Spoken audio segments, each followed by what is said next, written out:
L'emailing dans Accelor.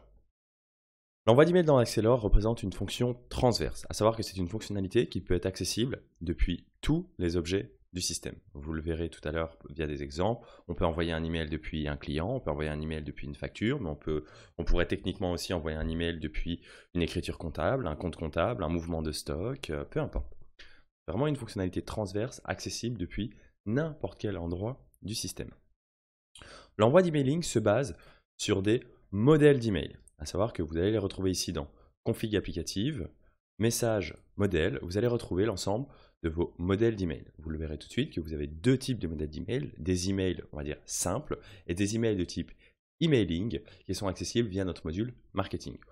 On va aujourd'hui vous présenter un modèle d'email simple en prenant par exemple cet email qui permet d'envoyer une facture client. Donc, un modèle d'email est lié à un objet. Ici, vous voyez le modèle invoice correspond à notre objet facturation. Donc, l'email que nous sommes en train de paramétrer sera paramétré pour les factures. Évidemment, les modèles d'email sont légèrement techniques à paramétrer et ce sont en général les administrateurs du système qui paramètrent ces modèles pour que les utilisateurs finaux aient juste à choisir le modèle qu'ils souhaitent utiliser. Donc, on a paramétré ici l'adresse email du client qui est référencé sur la facture. Vous remarquerez que la syntaxe utilisée est extrêmement simple.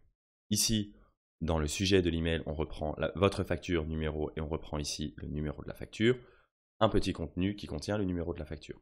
Donc, les modèles d'email permettent donc non seulement de personnaliser l'email envoyé en fonction des informations issues de l'objet depuis lequel celui-ci est envoyé, mais permettent aussi, si on le souhaite, de choisir des fichiers attachés. Ici, par exemple, je vais choisir de mettre en pièce jointe sur mon email la facture générée depuis ma facture. Enfin, plutôt le PDF de la facture générée depuis ma facture. Donc, une fois vos modèles d'email configurés, on va aller voir le résultat au niveau justement d'une facture. Vous pouvez voir que sur une facture, votre utilisateur final n'a qu'à cliquer sur Outils, Envoyer email. Il va pouvoir alors choisir un modèle parmi les différents modèles disponibles dans la langue choisie. Ici, par exemple, pour les factures clients, on n'en a qu'un, mais on pourrait en avoir plusieurs. Par contre, si on passe en anglais, on en a un aussi, qui a été fait en anglais. Ici, on va garder le modèle en français que nous avons modifié ensemble.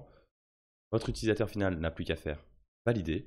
Et comme vous pouvez le voir, vous avez un email qui est créé en récupérant l'adresse email de votre client, le numéro de votre facture et avec en pièce jointe la facture en PDF générée depuis la facture, on va dire que j'ai choisi pour envoyer l'email.